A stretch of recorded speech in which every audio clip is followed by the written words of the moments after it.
Yes po, kasi hindi naman talaga ako para magtrabaho. Masaya ako na nabigyan ako ng project, ng trabaho after ng MBAB. Yun naman talaga ang focus ko talaga. And hindi mo siya mapipil na support ka lang kasi sa ganda ng storya, sa ganda ng proyekto, sa ganda ng makakasama mo, matututo ako eh. Yun yung lagi ko sinasabi sa interview ko kung i-backtrack natin.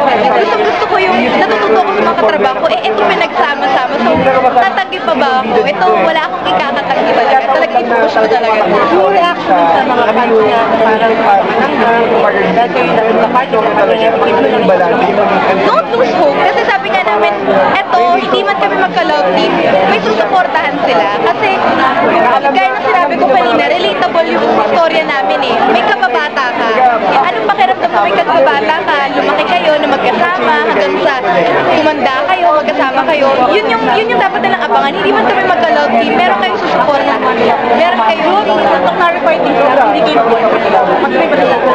Boyfriend, pero boyfriend agad. Focus mo lang kami sa work. Kaya nga sabi na lagi lang talaga siya. Swerte lang ako na nandiyan siya lagi sa tabi ko na nag-a-advise na talagang ginagabayan ako kasi mas mature siya. Eh, mas matagal na siya dito. Mas kaya kami na nag-close before. Mahirap magsalita ng ako.